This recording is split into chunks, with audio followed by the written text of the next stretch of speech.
Hola, bienvenidos a esta nueva revisión clínica. Hoy vamos a meternos de lleno en una verdadera urgencia anatómica y quirúrgica. Quienes estudian o tratan la patología anorrectal saben perfectamente que acá el tiempo y la precisión lo son absolutamente todo. A pedido de muchos que buscan un análisis bien riguroso, hoy vamos a desglosar por completo el absceso perianal. Vamos a repasar su definición, la fisiopatología, el cuadro clínico, su clasificación, cómo hacer un diagnóstico preciso y, claro, el tratamiento definitivo. Así que arranquemos de una vez. Para estructurar bien este análisis, esta es nuestra hoja de ruta.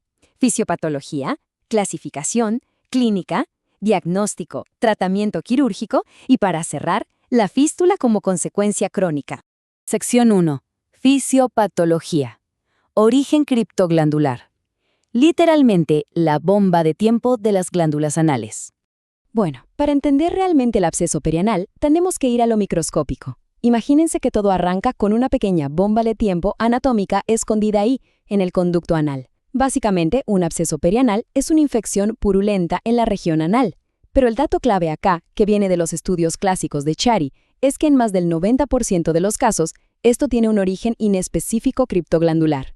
O sea, la infección nace específicamente en las glándulas anales que desembocan en las criptas, justo ahí, a nivel de la línea pectínea. No es al azar, tiene un punto de partida súper específico. Y esto nos muestra perfecto cómo un problemita microscópico termina siendo una urgencia gigante. Todo pasa en una secuencia de 4 pasos fatales. Paso 1. Hay una obstrucción de la glándula. Puede ser por un cuerpo extraño o pura inflamación que bloquea el conducto. Paso 2. Como no se puede vaciar, los gérmenes hacen un festín y generan una infección en el espacio interesfinderiano. Paso 3. La presión empieza a subir, y esa infección necesita salir por algún lado, así que se propaga hacia la grasa perianal cruzando las barreras musculares. Y bueno, el paso 4. El pus se acumula y se forma el absceso propiamente dicho. Así de rápido escala esto. Sección 2. Clasificación de los abscesos, las vías anatómicas de la infección. Ahora, una vez que la infección logra escapar de su punto de origen, no agarra siempre para el mismo lado, y acá lo interesante es ver justamente esas vías de propagación anatómica.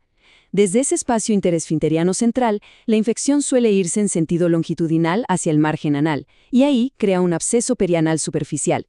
Pero ojo, porque a veces se abre camino lateralmente cruzando el esfínter externo hacia la fosa isquiorectal o incluso se va para arriba, hacia el espacio pelvirrectal o de forma submural. Básicamente la anatomía es la que va dictando por dónde avanza la infección. Y si miramos la frecuencia, hay una diferencia enorme que depende de la resistencia de los tejidos.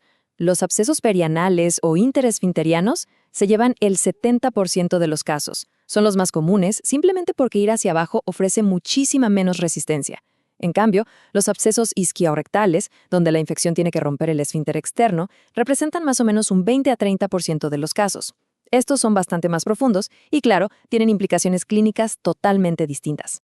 Pasamos a la sección 3. Clínica y síntomas principales. ¿Cómo reconocer la presentación aguda?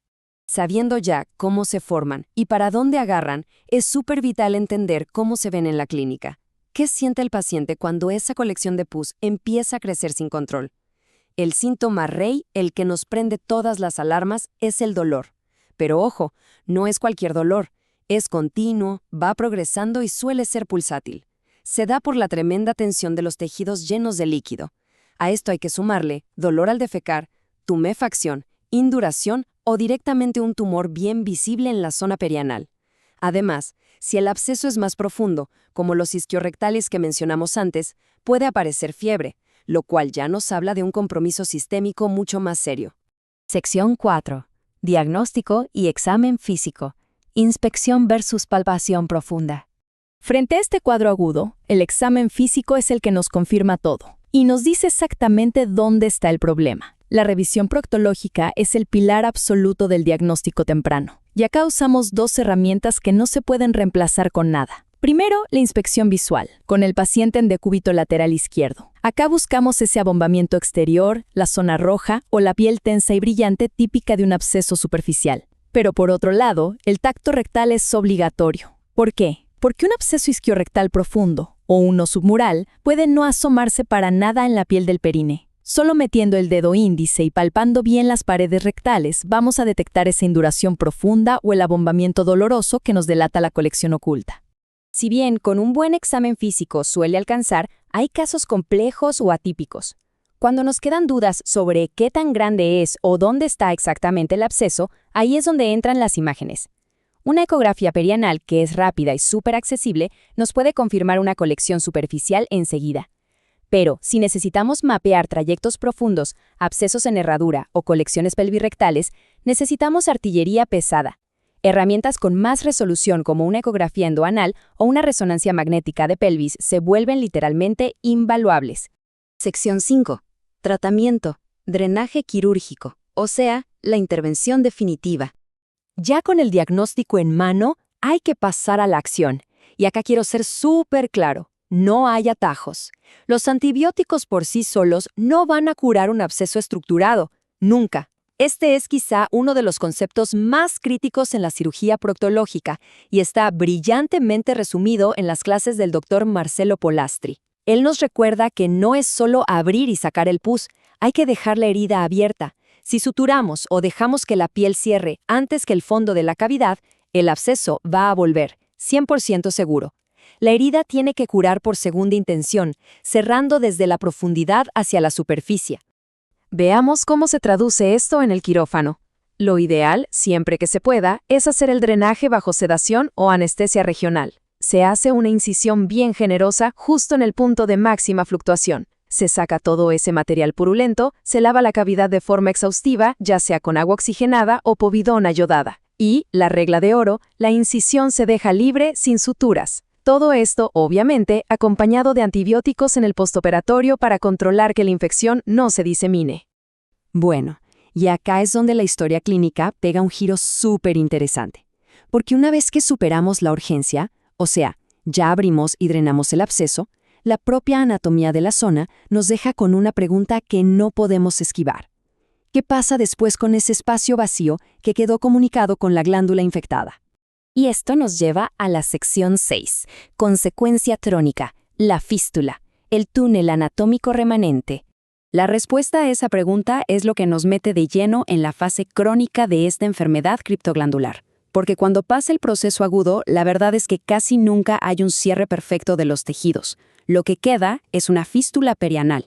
Para definirla formalmente, es un trayecto o comunicación anormal crónica que conecta dos superficies epiteliales. Por un lado, el orificio interno primario, que es la cripta anal donde arrancó todo el problema, y por otro, el orificio externo secundario, que es la cicatriz en la piel perianal por donde salió el pus, o sea, queda un túnel. Y así como veíamos que los abscesos agarraban por distintos caminos, las fístulas que quedan hacen exactamente lo mismo. Estos trayectos fistulosos crónicos se quedan ahí y pueden cruzar o rodear los complejos musculares de los esfínteres. El paciente pasa de sufrir ese dolor agudo punzante del absceso a lidiar con un síntoma crónico y súper molesto, que es una supuración o humedad persistente ahí en el periné.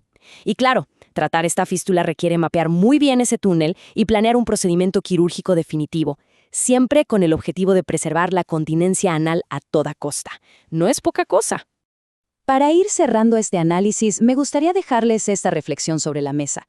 Si entendemos que un absceso que se diagnostica mal o se drena tarde no solo es un riesgo sistémico tremendo, sino que además termina creando laberintos fistulosos mucho más complejos que ponen en riesgo la continencia futura, la pregunta es, ¿cómo podemos afinar nuestra evaluación clínica inicial en emergencias para minimizar este daño crónico? Conocer la patología así, a fondo, es el primerísimo paso. Muchas gracias por sumarse a este recorrido clínico. Y como siempre, mantengamos la curiosidad viva. Hasta la próxima.